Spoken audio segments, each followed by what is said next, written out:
అందరికీ నమస్కారం. ఆంధ్రప్రదేశ్ రాష్ట్ర వ్యాప్తంగా ఉన్న రైతులకైతే ప్రభుత్వం అయితే ఒక శుభవార్త అయితే చెప్పింది. రైతుల ఖాతాలోకి డబ్బులైతే జమ చేయాలని చెప్పి ప్రభుత్వం అయితే భావిస్తుందన్నమాట. 40 లక్షల మంది రైతులకైతే ఈ పథకం కింద అర్హులైతే కానున్నారు. అయితే దానికి సంబంధించిన పూర్తి వివరాలన్నీ కూడా ఈ వీడియోలో మొత్తం తెలుసుకుందామండి. ఈ వీడియో పూర్తిగా చూడండి. అంతకంటే ముందు కొత్తగా ఎవరైనా ఛానల్ని చూసినట్లయితే వెంటనే ఛానల్ని సబ్స్క్రైబ్ చేసుకోండి.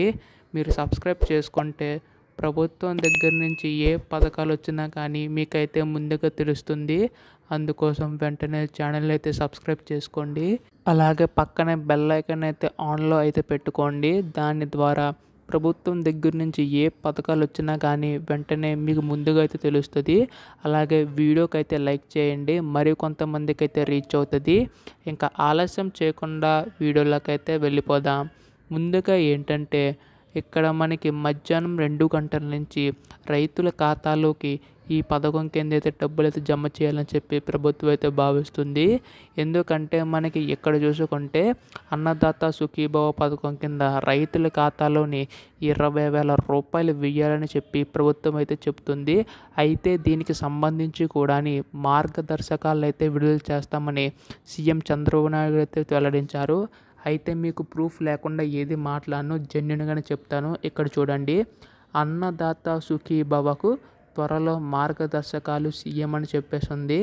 అయితే వివరాల్లోకి వెళ్ళినట్లయితే ఇటీవల కురిసిన భారీ వర్షాలకు పంటలు నష్టపోయిన రైతులకు పెట్టుబడి రాయితీ ఇవ్వాలని అధికారులను సీఎం ఆదేశించారు.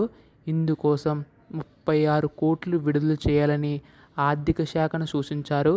అన్నదాత సుఖీభవం పథకం కింద రైతులకు 20,000 చొప్పున ఆర్థిక సాయం అందించేందుకు త్వరలోనే మార్గదర్శకాలు విడుదల చేస్తామని తెలిపారు. అలాగే వ్యవసాయ శాఖపై సమీక్షలో మాట్లాడుతూ రాష్ట్రంలో విత్తన కొరత ఉండొద్దని స్పష్టం చేశారన్నమాట. అయితే దీన్ని బట్టి చూసుకుంటే ప్రభుత్వం అన్నదాత సుఖీభవ పథకం కింద రైతుల ఖాతాలో 20,000 రూపాయలు వెయ్యాలని చెప్పడం అయితే జరుగుతుంది. అలాగే ఇక్కడ ఉత్తరాంధ్ర జిల్లాల్లో చూసుకుంటే అక్కడ మనకి రైతులకి భారీ వర్షాల కారణంగా తీవ్ర పంట నష్టం అయితే జరిగింది కదా. దానికి సంబంధించి కూడా సీఎం చంద్రబాబు నాయుడు గారు కూడా దానికి సంబంధించి కూడా మార్గదర్శకాలు చూడాలని చెప్పడం అయితే జరుగుతుందన్నమాట.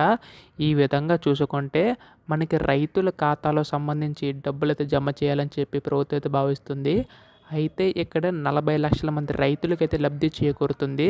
అలాగే ఈ పథకం కింద మొత్తంగానే 20,000 రూపాయలు అయితే వేయాలని అన్నారు కదా. కాకపోతే అది విడతల వారీగా వేస్తామని అన్నారు. కానీ దానికి సంబంధించి కూడా అధికార ప్రకటన చేస్తామని చెప్పడమే జరిగింది. అంటే ఇప్పుడు 20,000 రూపాయల రైతుల ఖాతాలు వేయాలని అన్నారు కదా. అందులో మనకి 14,000 రూపాయలు ఏమోని రాష్ట్ర ప్రభుత్వం వేస్తే ఇంకొక 6,000 రూపాయలు ఏమోని కేంద్ర ప్రభుత్వం అయితే వేస్తుంది. ఆ విధంగా చూసుకుంటే మొత్తంగా 20,000 రూపాయలు. ఇది మొత్తంగానే రాష్ట్ర ప్రభుత్వమైనా అలాగే కేంద్ర ప్రభుత్వమైనా సరే ఒకేసారి కాకుండా విడతల వారీగా వేయాలని ప్రభుత్వం అయితే ఆలోచిస్తుంది. అంటే ఇక్కడ ఎలాగంటే ఇప్పుడు రాష్ట్ర ప్రభుత్వం చూసుకుంటే ఈ 14,000 రూపాయలు అనేది 7,000 రూపాయలు ఒకసారి, 7,000 రూపాయలు ఒకసారి వేయాలని చెప్పి ఆలోచిస్తుంది. అలాగే కేంద్ర ప్రభుత్వం కూడా చూసుకుంటే ఈ 6,000 రూపాయలు అనేది 3 విడతలుగా, అంటే 2,000 ఒకసారి, 2,000 ఒకసారి, 2,000 ఒకసారి, అంటే పీఎం కిసాన్ పథకం కింద రైతుల ఖాతాలో డబ్బులు జమ చేయాలని చెప్పి ఆలోచిస్తుంది అన్నమాట. అంటే దీన్ని బట్టి చూసుకుంటే మొత్తంగా రైతులకు లబ్ధి అయితే చేకూరుతుంది.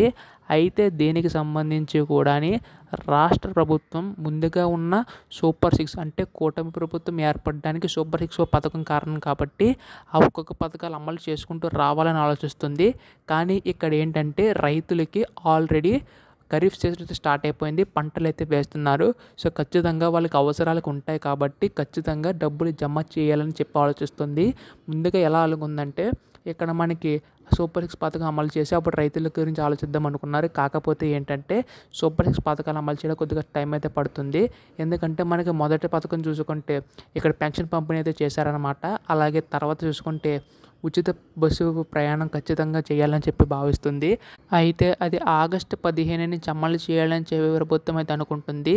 కానీ ఇక్కడ ఏంటంటే ఇప్పుడు తర్వాత ఆడబిడ్డ నిధి పథకం కింద అలాగే మహిళకి తల్లికి వందనం కింద కూడా డబ్బులు జమ చేయాలని ప్రభుత్వం ఆలోచిస్తుంది. ఇప్పుడు ఇన్ని ఒకసారి చేయడం కన్నానే మనకి రైతులకు ముందు ముఖ్యం కాబట్టి రైతులకి ముందుగా ఈ సుఖీభావ పథకం కింద వెయ్యాలని చెప్పి ప్రభుత్వం అయితే భావిస్తుందన్నమాట. దీన్ని బట్టి చూసుకుంటే రైతులకైతే లబ్ధి చేకూరుతుంది. దానివల్ల పంటకు ఏ నష్టం కాకుండా వాళ్ళైతే ఆ అవసరాలకు పంటకు సంబంధించి అయితే వాడుకుంటారని చెప్పేసి ప్రభుత్వం అయితే భావిస్తుంది.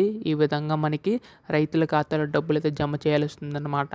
అయితే దీనికి సంబంధించి కూడా ఇప్పుడు ఈ డబ్బులన్నీ కూడా ఎప్పుడు జమ చేస్తారని చెప్పి చాలామంది అయితే కామెంట్ చేయడం అయితే జరుగుతుంది. అంటే చాలా వీడియోస్లో చెప్పాను. మనకి ఇక్కడ ఏంటంటే ప్రభుత్వం అనేది మొత్తం కూడా ఆలోచిస్తుంది. మొన్న ఆగస్టు 7ని చూసుకుంటే క్యాబినెట్ మీటింగ్ అయితే జరిగింది. అందులో కూడా అన్నదాత సుఖీభావ పథకం కింద రైతుకు లబ్ధి చేకూరేలా ఏదో ఒక చేయాలని చెప్పి భావిస్తుంది. అందులో మనకి ఉన్న పథకం అన్నదాత సుఖీభావ పథకం. ఈ విధంగా ప్రతి రైతు ఖాతాలో కూడా డబ్బులు జమ చేయాలి. ఆ విధంగా లబ్ధి చేకూరుతుంది రైతులకు అందరికీ కూడా బాగుంటుందని చెప్పి ఆ క్యాబినెట్ మీటింగ్లో అయితే ఆలోచించిందనమాట. దీన్ని బట్టి చూసుకుంటే రైతులకు ఖచ్చితంగా మేలైతే జరుగుతుంది. అయితే దీనికి సంబంధించి మార్గదర్శకాలు అయితే విడుదల చేస్తామని చెప్పేసి అన్నారు కదా, మీకు ముందుగా చూపించినట్టు ప్రూఫ్తో సహాని. అక్కడ ఏంటంటే మనకి ఇప్పుడు ఎవరికైతే ఈ భారీ వర్షాల కారణంగా పంటలు నష్టపోయారో వారికి ముందుగా ఆ యొక్క 36 కోట్లు విడుదల చేసి తర్వాత 20,000 రూపాయలు వారికి విడుదల చేయాలని చెప్పి ప్రభుత్వం అయితే భావిస్తుంది. దీన్ని బట్టి చూసుకుంటే ప్రతి ఒక్క రైతుకి కూడా మేలు అయితే జరుగుతుందన్నమాట. ఇది ఒక శుభవార్తనే చెప్పాలి. అయితే చాలామందికి ఏంటంటే ఇప్పుడు రైతుల ఖాతాలో డబ్బులు జమ చేయాలి కదా, దానికి సంబంధించి ఏంటంటే కొన్ని పత్రాలు ఖచ్చితంగా మీ దగ్గర ఉండాలని ప్రభుత్వం అయితే చెబుతుంది.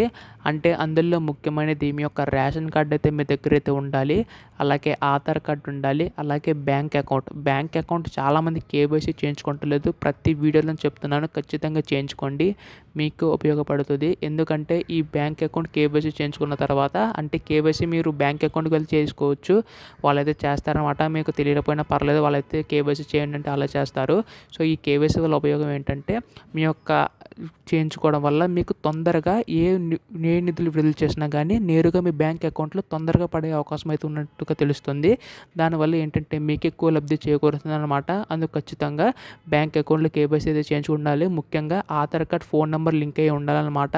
సో ఖచ్చితంగా దానికి మెసేజ్ అయితే వస్తుంది. మీ బ్యాంక్ అకౌంట్లో కనుక డబ్బులు జమ అవుతే మాత్రం ఖచ్చితంగా ఇవన్నీ కూడా చేయించుకోండి, చాలా వరకు కూడా ఉపయోగపడుతుంది. ఈ విధంగా ప్రభుత్వం దగ్గర నుంచి మనకి అప్డేట్ అయితే రావడం అయితే జరిగిందనమాట. ఇటువంటి అప్డేట్స్ అన్నీ కూడా ప్రభుత్వం దగ్గర నుంచి ఏది విడుదల చేసినా అందరికంటే ముందుగా మీరు తెలుసుకోవాలనుకుంటే వెంటనే ఛానల్ని సబ్స్క్రైబ్ చేసుకోండి. ధన్యవాదములు. జై హింద్.